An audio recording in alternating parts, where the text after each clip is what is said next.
नमस्कार दर्शक बंधु आपण मान को मो चैनल को पुणी थे स्वागत करुच्ची।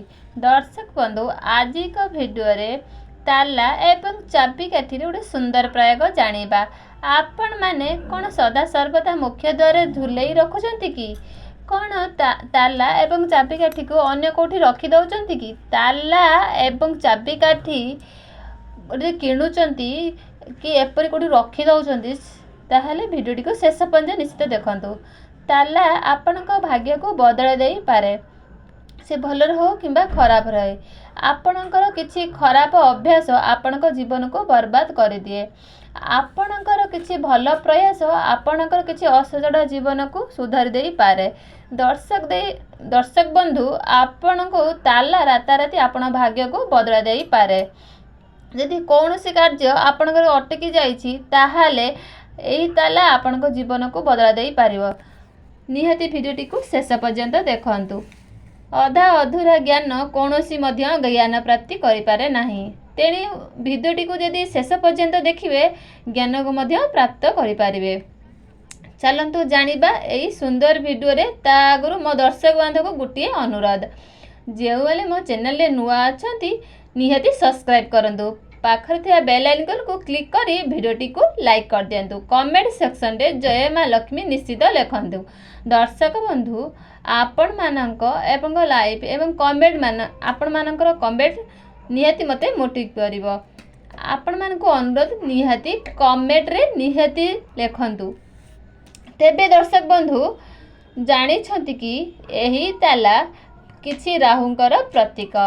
यदि ताला सहित आपण किछि ठेकानी करंती तेबे आपणकर भाग्य सेमिति ही सोई पड़िबो। अर्थात जेते मध्य कार्य करना कहीं जेते कर्म करना कहीं कि केबे मध्य सफलता पाई पारिबे नाही। आपण एमिति गोटे छोटिए प्रयास जणाइबे।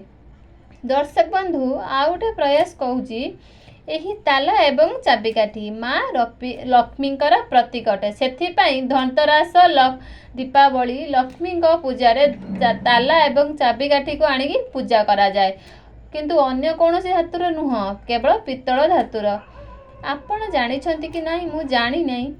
ताला होउछि आम बल किस्मत खोलिबार गोटे सहज उपाय। छोटिया छोटिया प्रयास आपणक जीवन बदलाई पारे। कौनसी टंकाटिए खर्च हब नाही, बास गोटे छोटिए तालाटिए। आपणकर जो कौनसी समस्या पड़िचंती सेही समस्या गोटे चुटकी रे उड़ी जीवो। बास किछि करिबाकू एमिति अछि। कुहा जाए जे जेउ घरर मुख्य द्वार रे ताला सदा सर्वदा झुलिकी रही थाए, माँ लक्ष्मी सेही घरु चली जाती, सदा सर्वदा चली जाती। सदा सर्वदा झुलिकी थाए सेही घरे केबे मध्य महालक्ष्मी प्रवेश करती नहीं। किंतु आउ गोटे कथा, जो घरर आख पाखरे आपणक मुख्य द्वारर आख पाखरे कौनसी गोटे तालाटा को झुलाई रखिचंती, किंतु एपरी करिबा द्वारा भूत प्रेत मध्य बाधा रहिबो नाही। किंतु मने रखंतु दर्शक बंधु, ताला को केबे मध्य निज मुख्य द्वार रे झुलाइकी रखंतु नाही। यदि यही भूल करुचंती आज ही काढ़ी दियंतु। एवं आउ गोटे कथा कहूची, आपणक घरर जेकोसी स्थान रे होउना काहींकी छोटिया तालाटिए रखी थांतु। यह आपणकर बहुत काम रे आसीबो। आपण घरे रुहंतु किंबा बाहर को जांतु, ताला को सदा सर्वदा निज जेतेबेले निज घर बाहर को जाउछंती ताला को मेन डोर रे पकाइकी जिबे। आउ गोटे कथा, जेतेबेले घर भितर रहुचंती छोटिया तालाटिए निज घरर एपरी एक स्थान रे मुख्य द्वार रे आख पाखरे रखी दियंतु, जहाँकि कौनसी भूत प्रेत बाधा आपणक घर को आसीब नाही। सेही ताला मने रखंतु स्टील किंबा लुहार होई नथिबो, एहा पित्तलर होइतिबो, अत्यंत शुभ अटे। निज अंजोरी रे आलमारी रे टंका रखुचंती तेबे आपण रखी पारिबे।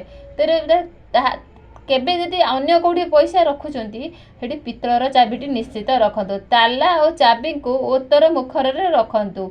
यह आपण को धनर आगमनर रास्ता बताई देबो। कुआडू ना कुआडू टंका जेते खर्च हेला ना घरू आपणक घर को माड़ी आसुथिबो। दर्शक बंधु ଏବେ ଆଉ ଗୋଟେ ପ୍ରୟାସ କହୁଛି। ଆପଣ କ'ଣ ଚାକିରି ସମସ୍ୟାରେ ପୀଡ଼ିତ ଅଛନ୍ତି କି?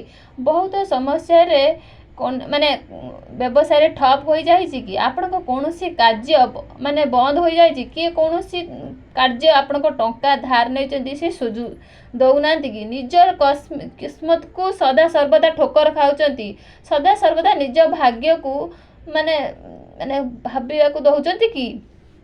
ଏହି ଉପାୟଟି ଭାବିବା ବହୁତ ସହଜ ଅଟେ। ଜାଣିଛନ୍ତି କି ଏହି ଉପାୟଟି ଗୋଟିଏ ତାଲା ଏବଂ ଚାବିକାଠି ଲାଗିକି ରହିଥିବ। ଛୋଟିଆ ଚାବିକାଠି ନେଇକି ଆସନ୍ତୁ। ମନେ ରଖନ୍ତୁ, ଆପଣ ଖୋଲିବେ ନାହିଁ, ମାର୍କେଟରେ କିଣିକି ନେଇ ଆସିବେ। ଛୋଟିଆ ତାଲାଟିଏ ମାର୍କେଟରେ କିଣି ନେଇ ଆସିବେ। ନିଜ ଘରର ଆଖପାଖରେ ଯେଉଁଠାରେ ବି 3 ଛକ ଥିବ, ଅର୍ଥାତ୍ ଯେତେବେଳେ ଆପଣ ବାହାରକୁ ଯିବେ ଏପରି ଏକ ସ୍ଥାନରେ ଠିଆ ହେବେ ଯେଉଁଠାରେ କି 3 ଆଡ଼େ ରାସ୍ତା ଥିବ। ଏପରି ଯାଉଥିବ, ସେପଟରେ ବି ଯାଉଥିବ, ଆପଣଙ୍କ ପଛପଟରେ ବି ରାସ୍ତା ଥିବ। ଏପରି 3 ଛକରେ ଛିଡ଼ା ହୋଇଯାଆନ୍ତୁ। ସେଇ ତାଲାକୁ ଚୁପଚାପ ସେଇ ଜାଗାରେ ରଖିଦିଅନ୍ତୁ। ଏହି କାମକୁ ସକାଳ ସମୟରେ ନିତ୍ୟକର୍ମରେ ସାରି ଗାଧୋଇ ପାଧୋଇ ସୂର୍ଯ୍ୟ ଅସ୍ତ ପୂର୍ବରୁ ସୂର୍ଯ୍ୟ ଉଦୟ ପୂର୍ବରୁ ଏହାକୁ କରିବେ, ଲାଭପ୍ରାପ୍ତ ହୋଇଥାଏ। ଦର୍ଶକ ବନ୍ଧୁ, ମନେ ରଖନ୍ତୁ, ଏହି ତାଲାକୁ ଆପଣ ଯେତେବେଳେ ଯେଉଁଠି ରଖୁଛନ୍ତି କାହାରିକୁ ଜଣାନ୍ତୁ ନାହିଁ। କେଉଁ ଉପାୟ କରୁଛନ୍ତି, ଚୁପଚାପ ତାଲାକୁ ନେଇ ସେଇ ଜାଗାରେ ରଖିଦିଅନ୍ତୁ। ସେଇ 3 ଛକରେ ଏପରି ଏକ ଜାଗାରେ ରଖିବେ ଯେପରିକି ସମସ୍ତଙ୍କ ନଜର ପଡ଼ୁଥିବ। ମନେ ରଖନ୍ତୁ, ଯେଉଁଦିନ ସେଇ ତାଲାକୁ କେଉଁ ବ୍ୟକ୍ତି ବିଶେଷ ଜଣ ନେଇଯାଉଛନ୍ତି, ତା ଖୋଲି ଦେଉଛନ୍ତି, ସେଇଦିନ ହିଁ ଆପଣଙ୍କର ଭାଗ୍ୟ ନିଶ୍ଚିତ ଖୋଲିବ। ଏହା 100% ସତ ଅଟେ, କୌଣସି ମିଥ୍ୟା ମଧ୍ୟ ନୁହଁ। ଥରେ ଆପଣ ଉପରେ କରିକି ଦେଖନ୍ତୁ। ମାତ୍ର 20 ଟଙ୍କିଆ ଚାବିଟିଏ, ଯାହାକି ଆପଣଙ୍କର ନିଜ ବ୍ୟକ୍ତିଗତ ଜୀବନର ଯେକୌଣସି କାମ ଅଟକି ଯାଇଛି, ସେହି ନିମନ୍ତେ, ସେହି କାର୍ଯ୍ୟ ନିମନ୍ତେ ମନର ଭାବନା ରଖି, ମନସ୍କାମନା ରଖି କରିଦିଅନ୍ତୁ। ଆଉ ପଛକୁ ମଧ୍ୟ ବୁଲିକି ଦେଖିବେ ନାହିଁ। ଚାବିକି ଥୋଇ ଦେଇ ଯିଏ ଡାକୁନା କାହିଁକି ଏକ ମୁହାଁ ହୋଇ ନିଜ ଘରକୁ ଚାଲି ଆସନ୍ତୁ। ଏପରି ଗୋଟିଏ ଦିନ କରନ୍ତୁ। ଯେକୌଣସି ବାରରେ ବି କରିପାରିବେ। କେବଳ ଶନିବାର ଦିନ ଲୁହା କିଣିବାକୁ ଅନିବାର୍ଯ୍ୟ ଅଟେ। ଶନିବାର, ମଙ୍ଗଳବାର ଦିନ ଏହି କାର୍ଯ୍ୟ କରନ୍ତୁ ନାହିଁ, ବାକି ଅନ୍ୟ ଦିନରେ କରିପାରନ୍ତି। ତେବେ ଦର୍ଶକ ବନ୍ଧୁ, ତାଲା ଏବଂ ଚାବିକାଠି ଆଉ ଗୋଟେ କାର୍ଯ୍ୟ ମଧ୍ୟ କହୁଛି। ବହୁତ ବ୍ୟକ୍ତି ବିଶେଷ ଅଟନ୍ତି ଚାବିକାଠିକୁ ଧାରଣ କରନ୍ତି। ଚାବିକାଠି ହେଉଛି ଚାବି, ଅର୍ଥାତ୍ ଖୋଲିବା ଏବଂ ବନ୍ଦ କରିବା। ଧନ ଆସିବା, ଧନ ବନ୍ଦ ହୋଇଯିବା। ସଦା ସର୍ବଦା ଧନ ଆସୁଥିବ, ବନ୍ଦ ହୋଇଗଲେ ମଧ୍ୟ ଧନ ଆସୁଥିବ। କାରଣ ଆମେ ଘରକୁ ଯେତେବେଳେ ବାହାରକୁ ଯାଉ ଚାବି ପକେଇକି ଯାଉ, ଆସିଲା ପରେ ପୁଣି ତ ଖୋଲିଥାଉ ନା। ସେହିପରି ଧନ ଆସିବ, ଧନ ଯାଉଥିବ। ଏହା ହେଉଛି ମହାଲକ୍ଷ୍ମୀଙ୍କର ପ୍ରତୀକ। ଏହା ହେଉଛି ଚଞ୍ଚଳା। ମା ଲକ୍ଷ୍ମୀ ହେଉଛନ୍ତି ଚଞ୍ଚଳା, ଅର୍ଥାତ୍ ଆପଣଙ୍କ ଘରକୁ ସଦା ସର୍ବଦା ଧନ ଆସିବ, ଯେତେ ଗଲେ ମଧ୍ୟ ଧନ ଆସୁଥିବ।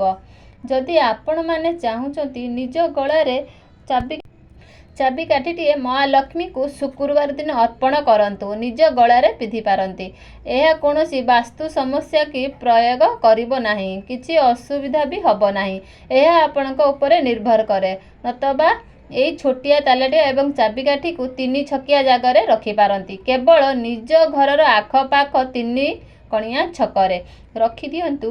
ଏପରି କରିବା ଦ୍ୱାରା ଆପଣ ଦେଖିବେ ଦର୍ଶକନ୍ତୁ, ଯେଉଁଦିନ ସେଇ ତାଲା, ସେଇ ଚାବିକାଠି ଅନ୍ୟ କେହି ଜଣ ଖୋଲି ଦେଇଛନ୍ତି, ମନେ ରଖନ୍ତୁ, ଆପଣ ଯେତେବେଳେ ତାଲାରେ ସେଇ ଚାବିକାଠିକୁ ପୂରେଇକି ଗୋଟିଏ ସ୍ଥାନରେ ରଖିଦେବେ, କଭର ଭିତରେ ଖୋଲା ହୋଇ ରହିଥିବ, କିନ୍ତୁ ଆପଣ ଖୋଲିବେନି। ଏହା କରିବା ପରେ ନିଜ ଘରକୁ ସିଧା ପଳେଇ ଆସିବେ, ପଛକୁ ଦେଖିବେ ନାହିଁ।